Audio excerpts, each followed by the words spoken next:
اسے ایک بہت ہی سادہ سی مثال سے سمجھتے ہیں۔ کیا آپ نے کبھی کوئی جدید 3D ویڈیو گیم کھیلی ہے یا ورچوئل ریئلٹی یعنی VR گلاسز پہنے ہیں؟ جب آپ اس گیم کے اندر ہوتے ہیں تو آپ کو وہاں بڑی بڑی عمارتیں، پہاڑ اور گاڑیاں نظر آتی ہیں۔ اس دنیا کے اندر رہتے ہوئے وہ سب کچھ بالکل ٹھوس اور اصلی محسوس ہوتا ہے۔ لیکن ذرا سوچے، اگر آپ اس گیم کی اسکرین کے پیچھے جھانک کر دیکھیں تو کیا وہاں سچ میں کوئی پہاڑ یا گاڑی موجود ہے؟ بالکل نہیں۔ اسکرین کے پیچھے صرف اور صرف کوڈ ہے، ڈیٹا ہے، انفارمیشن ہے، اور جب وہ کوڈ پروسیس ہوتا ہے تو وہ روشنی کا استعمال کر کے آپ کے سامنے ایک پوری 3D دنیا کھڑی کر دیتا ہے۔ ماڈرن فزکس کا ہولوگرافک پرنسپل بھی بالکل یہی کہتا ہے۔ یہ نظریہ کہتا ہے کہ یہ پوری کائنات، یہ ستارے، یہ زمین اور یہاں تک کہ ہمارے یہ ٹھوس جسم دراصل ایک بہت بڑی 3D پروجیکشن ہے۔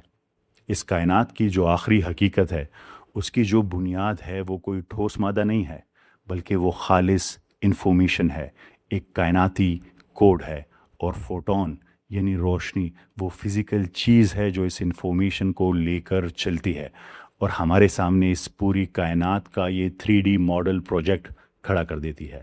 یہی وجہ ہے کہ مشہور فزسسٹ جان ویلر نے اسے اٹ فرام بٹ کا نام دیا، یعنی کائنات کی ہر ٹھوس چیز دراصل انفارمیشن کے ہی ایک ٹکڑے سے بنی ہے۔ تو ذرا سوچئے، اس کا مطلب کیا ہوا؟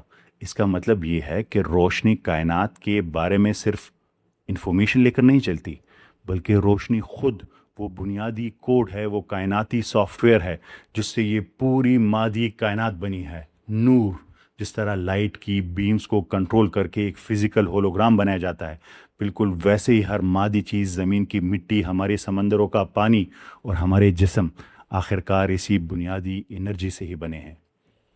اپنے مرکز میں کائنات پوری کی پوری انفارمیشن سے بنی ہے اور روشنی اسی انفارمیشن کی مادی شکل ہے۔ اس ہولوگرافک کائنات میں خالق ہی الٹیمیٹ ڈائریکٹر ہے، اس کے پاس نالج کا مکمل اور لامحدود اسکرپٹ موجود ہے، اور وہ اس روشنی سے بنی انفارمیشن کو آرڈر دیتا ہے کہ وہ ان تمام فزیکل شکلوں میں ڈھل جائے جو ہم دیکھتے ہیں، اور جب وہ کن کہتا ہے تو یہ کائناتی کوڈ، یہ بنیادی روشنی فوراً اس کے حکم کی تعمیل کرتی ہے اور ایک ٹھوس حقیقت بن کر ہمارے سامنے آتی ہے۔ ذرا سوچئے، کیا سائنس کی یہ اتنی بڑی دریافت اللہ تعالیٰ کی صفت الخالق، المصور اور العلیم یعنی سب جاننے والے کی زندہ گواہی نہیں ہے؟ کائنات کی ہر مادی انفارمیشن اسی ایک سورس سے نکل رہی ہے۔ یہی وجہ ہے کہ جب اللہ تعالیٰ انسانوں کو روحانی انفارمیشن یعنی ہدایت دینا چاہتا ہے تو وہ اسے بھی نور ہی کا نام دیتا ہے۔ اسی لیے تو قرآن کریم میں اس مادی اور روحانی انفارمیشن کو جوڑتے ہوئے کتنی خوبصورتی سے فرماتا ہے، اے لوگو، تمہارے پاس تمہارے رب کی طرف سے ایک کھلی دلیل آ گئی ہے، اور ہم نے تمہاری طرف ایک چمکتا ہوا نور نازل کیا ہے جو اس کائنات کی حقیقت ہے۔ یہاں تک تو ہم نے سمجھ لیا کہ روشنی دراصل وہ کائناتی کوڈ ہے جو ہر طرح کی انفارمیشن کو پوری کائنات میں پھیلا رہا ہے۔ لیکن یہاں ایک اور بہت ہی عجیب اور حیران کن سوال پیدا ہوتا ہے۔ ذرا سوچئے، اگر یہ روشنی اربوں سالوں کا لمبا سفر طے کر کے ہم تک پہنچتی ہے تو کیا تھکتی نہیں؟ کیا یہ بوڑھی ہوتی ہے؟ کیا اس پر وقت کا کوئی اثر ہوتا ہے؟ البرٹ آئنسٹائن کی اسپیشل تھیوری آف ریلیٹیوٹی کا نام آپ نے ضرور سنا ہوگا۔ اس نے ہمیں اس ریئلٹی کے بارے میں ایک ایسی حیرت انگیز بات سکھائی جس نے انسانی عقل کو دنگ کر دیا۔ اس تھیوری نے ثابت کیا کہ اسپیس اور ٹائم یعنی خلا اور وقت فزیکل طور پر آپس میں جڑے ہوئے ہیں، اور سپیڈ یعنی رفتار دراصل ٹائم کے گزرنے کی رفتار کو بدل دیتی ہے۔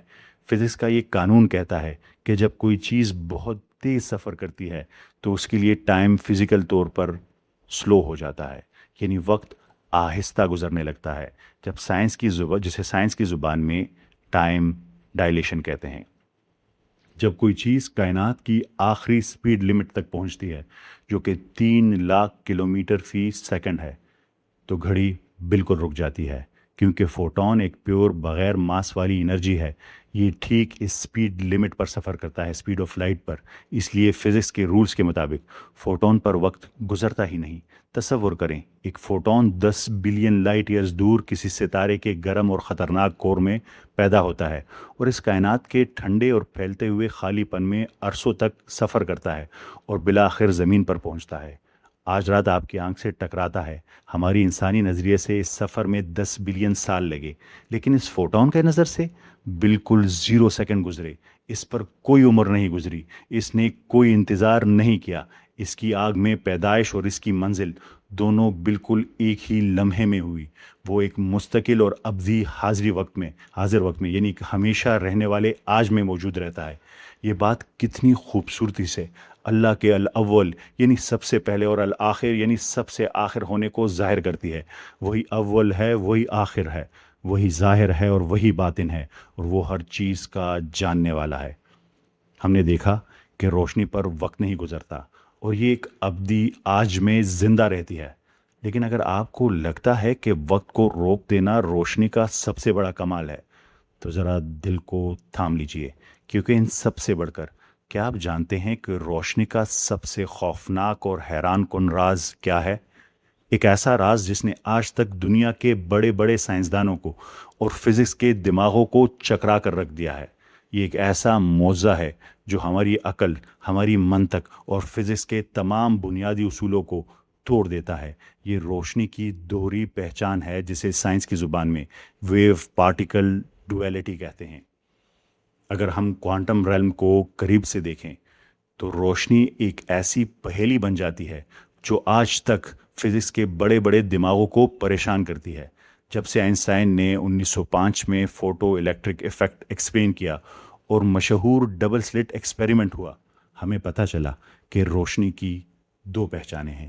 یہ ایک لہر یعنی ویو کے طور پر بھی بیہیو کرتی ہے اور ایک پارٹیکل یعنی ذرے کے طور پر بھی. لیکن اس کی حقیقت سننے سے بھی زیادہ عجیب ہے. ذرا آنکھیں بند کر کے تصور کریں، کائنات کے کسی بہت دور اور انتہائی ٹھنڈے کونے میں ایک بہت ہی دھندلی سی کہکشاں ہے. یہ گلیکسی اتنی دھندلی ہے کہ یہ ہماری زمین کی طرف ایک وقت میں صرف ایک فوٹون خارج کرتی ہے. اپنے بلین سالوں کے سفر میں جب اسے کوئی نہیں دیکھ رہا ہوتا اور کوئی چیز اس فوٹون کو ڈسٹرب نہیں کر رہی ہوتی، تو یہ فوٹون ایک چھوٹی سی ٹھوس گولی یا پارٹیکل کی طرح سفر نہیں کرتا. اس کی بجائے یہ ایک انویزیبل پروبیبلٹی کی لہر کی طرح سفر کرتا ہے. جب تک یہ ہم تک پہنچتا ہے، اس ایک فوٹون کی لہر اتنی زیادہ پھیل چکی ہوتی ہے کہ یہ دراصل زمین سے بھی کئی گنا بڑی ہو جاتی ہے. اس لہر کے اندر وہ ہر جگہ صرف ایک نہ نظر آنے والا پوٹینشل کے طور پر موجود ہوتا ہے. لیکن کیا ہوتا ہے جب آپ آخرکار رات کو آسمان کی طرف دیکھتے ہیں اور وہ فوٹون آپ کی آنکھ کی ریٹینا سے ٹکراتا ہے؟ جس لمحے آپ اسے آبزرو کرتے ہیں، زمین جتنی بڑی وہ پروبیبلٹی ویو لہر اسی وقت اچانک کولیپس ہو جاتی ہے. پلک جھپکتے ہی وہ باقی ہر جگہ سے غائب ہو جاتی ہے اور مکمل طور پر صرف ایک اسپیسیفک جگہ پر مینیفیسٹ ہو جاتی ہے، انرجی کے ایک چھوٹے سے پارٹیکل کی طرح جو آپ کی آنکھ سے ٹکراتا ہے. یہ فزسسٹ کے لیے ایک خوفناک سوال پیدا کرتا ہے. اگر یہ اتنی بڑی لہر کوئی فزیکل چیز ہوتی تو اس کا اچانک سے کولیپس ہونا کائنات کی سپیڈ لمٹ کو توڑ دیتا. اس مسئلے کو حل کرنے کے لیے سائنٹسٹ کہتے ہیں کہ یہ لہر کوئی فزیکل چیز ہے ہی نہیں، بلکہ یہ صرف ایک میتھمیٹیکل ٹول ہے. لیکن اگر یہ صرف میتھ کی ایک پروبیبلٹی ہے تو یہ پوری کائنات میں فزیکل انرجی کیسے لے کر آتی ہے؟ یہ اشارہ دیتا ہے کہ ایک فوٹون کسی ٹھوس پارٹیکل کی طرح تب تک موجود ہی نہیں ہوتا جب تک کہ اسے آبزرو نہ کیا جائے. ڈیٹیکٹ ہونے سے پہلے وہ ایک ہر جگہ موجود انویزیبل پوٹینشل ہوتا ہے، اور ڈیٹیکٹ ہونے کے بعد وہ ایک حقیقت بن جاتا ہے. کوئی چیز ایک ہی وقت میں ایک پھیلی ہوئی انویزیبل موجودگی لہر اور ایک آبزرویبل ریئلٹی کیسے ہو سکتی ہے؟ یہ ہے ڈویلٹی. سائنس آج بھی اس الجھن میں ہے کہ وہ روشنی ایک ہی وقت میں غائب اور حاضر کیسے ہو سکتی ہے. لیکن ذرا سوچئے، ایک غور کرنے والے مومن کے لیے سائنس کی یہ سب سے بڑی الجھن کتنا خوبصورت اشارہ ہے. یہ کوانٹم پیراڈاکس اللہ تعالیٰ کی 2 عظیم صفات، الظاہر یعنی بالکل واضح اور الباطن یعنی چھپے ہوئے کا کتنا زبردست عکس ہے۔ ہم اپنی ان ظاہری آنکھوں سے اللہ کی موجودگی کو براہ راست نہیں دیکھ سکتے۔ وہ اس کائنات میں ایک ایسی لامحدود اور اندیکھی لہر کی طرح ہے جس نے ہر چیز کو اپنے گھیرے میں لیا ہوا ہے، لیکن نظر نہیں آتا۔ یہ اس کا الباطن ہونا ہے۔ لیکن جس لمحے ہم سچے دل سے اسے پکارتے ہیں، جس لمحے اس کی نشانیوں کو ڈھونڈتے ہیں، غور و فکر کرتے ہیں، تو اس کی قدرت، اس کی تخلیق اور اس کا سچ ایک بالکل ٹھوس اور واضح حقیقت بن کر ہمارے سامنے آ جاتا ہے، بالکل روشنی کے اس ذرے کی طرح جو سیدھا ہماری آنکھ سے ٹکراتا ہے۔ یہ اس کا الظاہر ہونا ہے۔ وہ چھپا ہوا بھی ہے اور وہ ہر جگہ نظر بھی آتا ہے۔ اس لیے تو قرآن کریم کتنے جلال اور خوبصورتی سے اعلان کرتا ہے، وہی اول ہے، وہی آخر ہے، وہی ظاہر ہے اور وہی باطن ہے، اور وہ ہر چیز کا جاننے والا ہے۔ جب ہم ان ساری باتوں کو ایک ساتھ ملا کر دیکھتے ہیں، جب ہمیں یہ سمجھ آتا ہے کہ اس مادی روشنی کا نہ کوئی وزن ہے، نہ اس پر کبھی وقت گزرتا ہے، اور یہ بالکل خالص ہے، جب ہم اس حقیقت کے سب سے بڑے قاصد، کائنات کے بنیادی کوڈ اور ہر ایٹم کو آپس میں جوڑے رکھنے والے ایک غیر مرئی گوند کے طور پر دیکھتے ہیں اس فوٹون کو، اس روشنی کو، تو پھر قرآن مجید کی وہ عظیم آیت جسے ہم اکثر بغیر سوچے پڑھ کر گزر جاتے ہیں، اللہ نور السماوات والارض، اللہ آسمان اور زمین کا نور ہے، یہ ہماری روایتی سوچ کی تمام حدیں توڑ دیتی ہے۔ یہ محض ایک خوبصورت تشبیہ نہیں رہتی، بلکہ یہ ایک ایسا ہیبت ناک، حیرت انگیز اور طاقتور سچ بن کر سامنے آتی ہے جو سیدھا روح پر دستک دیتا ہے۔ جس طرح ایک فوٹون کے بنا یہ فزیکل کائنات اس وقت بکھر جائے گی اور مکمل اندھیرے میں ڈوب جائے گی، بالکل ویسے ہی ڈیوائن نور کے بنا روحانی اور اخلاقی کائنات تباہی میں بدل جائے گی۔ اللہ وراء الورا ہے، ہماری سمجھ سے بالکل آگے۔